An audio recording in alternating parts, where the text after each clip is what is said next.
el municipio, ¿cierto? Que entregaba distintas categorías a las viviendas. Entonces decía, esta es una vivienda corriente, esta es una vivienda media inferior, esta es una vivienda superior, esta es media superior, etc. Y para eso, en estas tablas se determinaban ciertas características para poder definir en qué categoría quedaba la casa que se estaba presentando. Además, en un lugar donde la gente siempre había hecho su arquitectura, en esta oportunidad, al existir esta ley, esta bonificación, los chilotes, que siempre habían sido los arquitectos de su arquitectura, se veían obligados a ir donde un arquitecto de una oficina de arquitectura, la única que había en el pueblo, ¿cierto?, a encargarle un proyecto. Entonces nosotros, revisando la ley, nos dimos cuenta de que generalmente la arquitectura que desarrollábamos es una arquitectura que se catalogaba como arquitectura categoría corriente. Pero si nosotros aplicábamos ciertas características de la categoría superior, podíamos hacer subir a nuestros clientes de categoría, por lo tanto su casa quedaba clasificada con otro valor y por lo tanto podían cobrar una mayor cantidad de bonificación, más aún en un territorio donde los propios habitantes iban al bosque, cortaban sus maderas en el bosque e invitaban a los vecinos y procesaban la madera, por lo tanto los costos no se podían saber. Ahora, el tema era que los elementos que eran propios de la categoría tenían que ver con problemáticas de otra arquitectura, ¿eh? Eran tablas hechas en Santiago de Chile y decían, por ejemplo, que si la casa tenía desniveles, si tenía aleros superiores a 1 metro, si tenía baños de colores, etc. Y vimos que eran temas de diseño y que podíamos y que además tuvieron un diseño complejo e irregular. Entonces, bueno, hicimos nosotros algunos ejercicios, logramos bonificar un par de casas, nuestros clientes quedaron felices, ellos eran clientes urbanos. Sin embargo, un cliente del campo, de las áreas rurales, que había vendido unos animales para poder construir su casa, nos encarga el proyecto y nosotros quisimos beneficiarlo, y para lo cual le hicimos una casa con un diseño complejo e irregular, por supuesto, con desniveles y toda la cosa. Y cuando llevamos la maqueta, que además era el único medio que teníamos de poder comunicarnos con gente que jamás había visto un plano, él mira la maqueta y nos dice, está muy bonita la maqueta, pero esta casa a mí no me sirve. Bueno, ¿y por qué no le sirve? Porque no tiene pasillo. ¿Y para qué quiere pasillo? Pasillo es pérdida de espacio, nos habían enseñado en la universidad. Y él nos dice, mira arquitecto, la casa no me sirve porque no tiene pasillo, porque ¿dónde va a esperar la gente cuando yo me muera? Sucede, ¿cierto?, que las casas tradicionales tienen un pasillo central, tienen un dormitorio mirando a la calle, una cocina, y en la otra ala está el comedor y el estar, que se usan 1 o 2 veces al año. Se usan para el cumpleaños, se usan para el año nuevo, y cuando alguien se muere. Y ahí celebran el velorio, y ahí se reza la novena, y la gente espera en el pasillo. Y lo que nosotros habíamos hecho, ¿cierto?, al pretender ayudarlo en esta bonificación, habíamos borrado de una plumada más de 500 años de historia y de cultura, y por lo tanto nos hizo ver de que teníamos que preocuparnos justamente de las tipologías tradicionales para poder hacer la arquitectura de este lugar. Y nos quedó mucho más claro todavía cuando íbamos saliendo a medios muertos de vergüenza, cuando el cliente nos dice, arquitectos, ¿sí?, no se olviden de hacer la puerta lo suficientemente ancha para que pueda salir el cajón. Entonces, esto que ya no era estar en función de vida, sino en función de la muerte, significaba sin duda que teníamos que entender cuál era la cultura de este lugar, cuál era su arquitectura, cuál era su topología, cuál era su paisaje, cuál era su territorio, para poder actuar en él, y fundamos el taller Puerta Azul, del cual hablaba Gonzalo, que fue un grupo que que fue, digamos, un taller de reflexión y acción en el cual participaron sociólogos, antropólogos, arquitectos, y que nos permitió, ¿cierto?, generar las bases teóricas sobre las cuales fuimos montando después nuestra propuesta, y que fundamentalmente se centraron en dos elementos que fueron Chiloé, una cultura del borde mar, esta cultura que vive en función de este mar que va y que viene, ¿cierto?, y Chiloé, una cultura de la madera. Desarrollada, ¿cierto?, por los chilotes, que son hijos de un mestizaje de los pueblos originarios, cholos y huilliches, como les contaba, con los colones españoles primero, y el mestizaje de esto con los inmigrantes alemanes y chilenos en los siglos posteriores. Donde el bosque nativo siempre verde, la selva fría, siempre aportó sus maderas preciosas, maderas que realmente, las maderas de Chiloé, tienen muchas características, y históricamente y culturalmente y arquitectónicamente cada una de las maderas va cumpliendo una función específica en la construcción. Las maderas duras son para hacer los pollos de fundación, las maderas rojas son para hacer las tejuelas, las maderas rubias son para hacer los revestimientos interiores, hay maderas aromáticas, hay maderas imputrescibles, hay maderas que son tan duras que no flotan en el agua, sino que se hunden.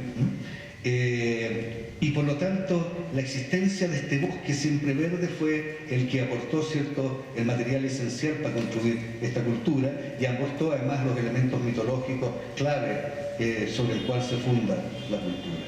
Y aporta la leña también, ¿cierto?, que hace posible la vida insular en torno al fuego, al amparo de la arquitectura, donde el modelo tipológico es muy simple, de un volumen rectangular con un techo a dos aguas, donde el lleno prima sobre el vacío y que deja, ¿cierto?, protegido un espacio calientito, un interior calientito, y que deja afuera el tiempo, un exterior frioso y lluvioso. Y desarrolla una cultura de la madera que hizo posible esta arquitectura a lo largo de la historia, donde se fue entregando las mejores respuestas para el territorio, el maritorio y el bordemar, y que permitió construir todo un mundo en madera de la mano de los oficios carpinteros y artesanales. Aquí podemos ver los juegos de los niños, juguetes, instrumentos musicales, toda la imaginería con los poderosos santos de la religiosidad. Ese poblado, que es el pueblo de Nechuque, está construido sobre palafito, y esa foto yo la tomé hace 35 años atrás, cuando el pueblo completo era de madera, de las fundaciones al techo. Lo único que era distinto eran los clavos y los vidrios. Por eso que cuando una de estas casas, ¿cierto?, se deteriora y se destruye, empieza un proceso de entropía que vuelve nuevamente a la tierra, y si hiciéramos arqueología, lo único que encontraríamos sería clavos y restos de vidrio o algunas latas, pero de madera no encontraríamos absolutamente nada. Y así se fueron desarrollando entonces estas tipologías sustentables de la tierra, del mar y del bordemar, apropiadas a la realidad natural, humana y cultural del archipiélago, donde el arquitecto es el maestro mayor de esta arquitectura, donde la arquitectura además es un hecho colectivo y la arquitectura es la obra mayor de la cultura, decimos nosotros. Hay algunos que dicen no, es la música, otros dicen no, es la artesanía, etc. Las tipologías de la arquitectura de la tierra, levantadas en el campo y en las islas, corresponden, ya les decía, a volúmenes muy simples, construidos íntegramente en madera, con un techo a dos aguas, donde el lleno predomina sobre el vacío y donde el pasillo es un inmanente arquitectónico y cultural, como podemos ver en estos planos. Siempre el pasillo está presente en esta arquitectura. Y a partir de este volumen, ¿cierto?, tan simple, se va llenando de elementos, de ornamentos, de nuevas presencias, cómo el techo se rompe para mirar, para abrir miradores, etc., y se va llenando de sentido, y también con todo lo que implica una arquitectura construida en madera, que está hecha, ¿cierto?, por trozos, está hecha por trocitos de madera, que va generando sombras, texturas, colores, la patina del tiempo, el paso de la integración de líquenes, de hongos, que van generando una arquitectura viva, porque estamos hablando de un material que es orgánico y que es un material que es vivo. Y el volumen simple también es el sustento, este volumen simple y austero también es la base de la tipología de las iglesias de madera, de las iglesias patrimoniales, que incorporan, ¿cierto?, una torre, fachada y un pórtico, y iglesias de madera que son patrimonio de la humanidad, hijas de la misión circular, en que el cura salía en primavera e iba fundando centros de misión por todas las islas. En estos centros de misión ubicaba al lonco, al cacique del lugar, les decían: mire, ustedes creen en la religión de ustedes es el aire, es el agua, son los árboles, pero yo les traigo otra religión que es mucho más interesante. Yo les traigo un Dios que no es un Dios etéreo, sino es un Dios real, es un Dios como usted, un hombre que Dios mandó, ¿cierto?, al Hijo del Hombre para sacrificarlo, y por lo tanto fue crucificado. Y los caciques quedaban maravillados, ¿cierto?, con esta idea de esta nueva noción de religión, y asumían la religión, y el cacique se transformaba entonces en una figura importantísima en el fiscal, que va generando entonces las condiciones, permite que él mantenga, cuando el cura no está, mantenga el desarrollo de la fe cristiana. Y a la vuelta de algunos años deciden entonces construir la iglesia al lado de un embarcadero y de una gran explanada ceremonial, y la población indígena que vive disgregada, ¿cierto?, comienza a habitar en torno a esta plaza del ceremonial, y se genera entonces un urbanismo que es único en el mundo, ¿cierto?, que este urbanismo de las islas, este urbanismo de la misión circular, donde la iglesia es el ícono y el referente más importante. Y lo mismo con las tipologías de la tierra, del mar, con sus chalupones, lanchones, goletas, que son tributarias también de la mezcla de la dalca aborigen y de las naos españolas, que desarrollan un casco absolutamente apropiado para esta realidad. De manera que cuando baja la marea, estas embarcaciones quedan acostadas en la arena, no tienen quilla, y cuando sube la marea vuelven a flotar y continúan su viaje. Y las tipologías de la arquitectura del bordemar, que corresponden a una arquitectura viva, que se adaptan a las tipologías, y esta tipología se adapta a los distintos requerimientos que le impone la historia. Habitar los palafitos significa que cuando sube la marea,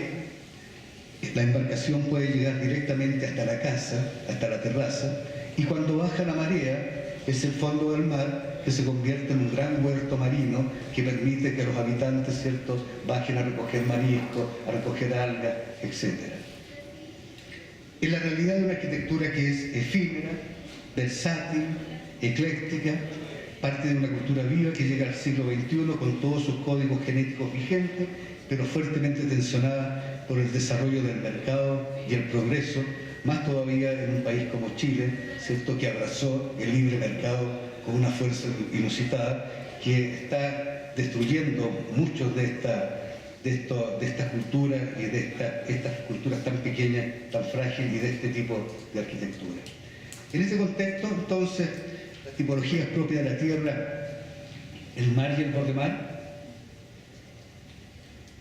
son parte de un patrimonio vernacular que es soporte del continuum arquitectónico que hablábamos y que nos lleva a desarrollar el patrimonio contemporáneo del archipiélago de Chiloé. Esto es muy interesante, lo del continuum arquitectónico, porque a lo largo, digamos, de estos cerca de 40 años que vivo en Chiloé, ya son 4 generaciones de arquitectos que han pasado, y esas generaciones de arquitectos han ido todos asumiendo estos conceptos y estos valores, de modo de que no hayan grandes sobresaltos, sino que haya como que la evolución, ¿cierto?, de lo vernacular a lo contemporáneo sea una cosa absolutamente natural, tan natural como el clima, tan natural como la lluvia. Un ejemplo de este proceso es posible verlo en la arquitectura del bordemar, conocida también como la arquitectura de los palafitos, que resume, ¿cierto?, la arquitectura de Chiloé, que es esta arquitectura de tierra y mar. Las primeras referentes son construcciones aisladas, son construcciones construidas principalmente en las zonas rurales, no en las ciudades, donde la fachada de las casas no da a la tierra, sino da hacia el mar, porque las embarcaciones, los botes, las lanchas vienen desde el mar. Pero es en las ciudades donde el hecho palafito asume su gran importancia. En las grandes ciudades puertos de Chiloé, Ancud, Kenchi, Talcahué, Chonchi, Quellón, de fines del 19 y sobre todo al comienzo del 20, el palafito es un fenómeno urbano que se desarrolla en plenitud. Palafito, para que ustedes sepan, existen en todos los continentes, pero este es el único caso en que estas expresiones tan vernaculares están unidas a una ciudad que no es palafítica, porque existen ciudades palafíticas, pero esta no es una ciudad palafítica, sino están íntimamente ligados, ¿cierto?, a la realidad urbana. Entonces el palafito en Chiloé es un hecho urbano por excelencia. Y sobre todo en la muy noble y leal ciudad de Castro, fundada en 1567, donde hasta el día de hoy los barrios de palafito han sido protagonistas urbanos de la ciudad, constituyéndose en una arquitectura que ha albergado distintas funciones a lo largo de la historia. El auge portuario de fines del 19 y el 20, en la época en que no existía el Canal de Panamá, por lo tanto todos los barcos estaban obligados a pasar por el Cabo de Horno y subir, ¿cierto? Esto generó un auge portuario, estamos hablando de la República, después ya desde la independencia, ¿cierto? Y genera entonces un desarrollo que realmente es notable, que por un lado implica que los habitantes del campo, los campesinos, vengan a vivir a la ciudad y en vez de ubicarse en la periferia de la ciudad, se instalan en la primera línea. Se toman terrenos de playa y se instalan en la primera línea, siguen manteniendo sus mismos modos de vida campesinos, los mantienen sobre estas casas, en estas casas crían chanchos, tienen gallinas, tienen huerta, ¿cierto? Parece increíble, lo siguen viviendo pero en una condición marítima ahora y en una condición urbana. Se siguen desarrollando todos los bordes de la ciudad con este tipo de construcciones de viviendas palafíticas que son tomas de terreno, ¿cierto? De algún modo eso hace que el palafito quede como asociado a una condición de marginalidad, pero sin embargo el palafito como hecho arquitectónico logra un nivel de arquitectura realmente altísima, como podemos ver, ¿cierto?, en esas grandes construcciones neoclásicas de comienzo del siglo XX, que de enormes tiendas, enormes mercados, hoteles, callejones, que iban dejando callejones y terrazas en el interior, que nos habla del punto tal vez más culmine y más alto de la arquitectura de Chiloé, que es la arquitectura neoclásica creada en aquella época. Sin embargo, en el 36 se produce un gran incendio que quema todos estos barrios de palafito, se quema la mitad de la ciudad, que es parte también de los fenómenos propios de la arquitectura de la madera, ¿cierto? Esta arquitectura que es efímera, ¿no?, tanto en relación a su condición de ser construida con un material orgánico, ¿cierto?, que está afecto al clima, a la lluvia, a la humedad, al viento, a los xilófagos, a los líquenes, a los hongos, a todas las patologías bióticas que se nos puedan ocurrir, ¿cierto? Y que en este caso el incendio también es otro de los fenómenos principales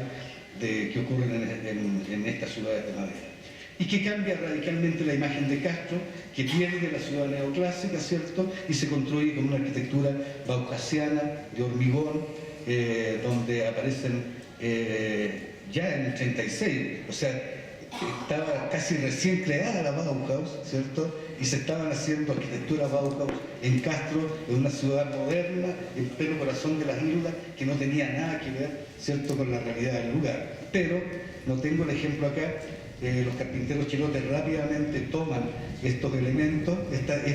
estética, y la transforman y hacen una arquitectura bauhasiana en madera, que es realmente notable, una arquitectura moderna en madera, que no, lamentablemente no tengo ejemplos acá, pero es muy significativo. Y se siguen, a pesar del incendio de la ciudad, se siguen poblando los barrios, de los bordes, aparece el tren que conecta Castro y Ancud, que pasa justamente por las calles de los palafitos, entonces la fachada que antiguamente daba al mar ahora se convierte también en una fachada que da hacia la tierra, da hacia el paso del tren, ¿cierto?, y a la estación del tren. Y esta, aparte de ser entonces, ya veíamos que habían cumplido la función de ser vivienda, de vivienda campesina, traspolada a la ciudad. Vimos el gran desarrollo que tiene comercial con estos grandes hoteles, con estos grandes almacenes, con estas grandes tiendas, pero también hay todo un desarrollo de grandes galpones que son barracas de madera, que son mueblería, que son grandes galpones de papa. Aquí era maravilloso ver, por ejemplo, cómo el bote sube, viene cargado, ¿cierto?, de madera, llega hasta la puerta, abre la puerta del bote, se descargan directamente todos los troncos de madera hacia el interior de la fábrica, ahí se procesa, se convierte en mueble, y por el otro lado sale un camión que carga el camión, ¿cierto?, con los muebles, o bien llenos también de troncos que se cargan acá y salen convertidos en tablas. Entonces el paso, ¿cierto?, de esta arquitectura desde el punto de vista funcional a la realidad del lugar realmente es magnífica. Pero el terremoto maremoto del 60, que fue también asociado al gran terremoto de Valdivia, que ha sido, digamos, uno de los terremotos más grandes del mundo, de la historia del mundo, al punto que le cambió el eje a la Tierra, destruye todos los palafitos de las grandes ciudades, entre comillas, de las ciudades de Chiloé, de Ancud, de Dalcahue, de Castro, de Ancud, Dalcahue, Chonchi, Quellón, Quemchi, y en el caso de Castro no los destruye porque Castro está en un fiordo. Entonces la ola llegó, rompió todos los palafitos que estaban ligados, pero aquí la ola entró mucho más ya atenuada y lo que hizo fue simplemente una inundación. Muchos de los palafitos se fueron, como si fuese un bote, se fueron con la marea, y los otros se esperó que se secaran, se levantaron 1,5 metros y siguen existiendo, ¿cierto?, hasta el día de hoy. Y la ciudad se reconstruye en los 60 y los 70, dando paso a la modernidad, al paso de la carretera, y a un fuerte cuestionamiento estético de estos barrios de viviendas palafíticas por su origen marginal y su ocupación ilegal. Habían desaparecido en el 36, ¿cierto?, los ejemplos de esta gran arquitectura palafítica en madera, estas grandes casonas señoriales construidas, y lo que quedó fue esta arquitectura que era la arquitectura originaria y marginal, y las autoridades lo único que querían es que se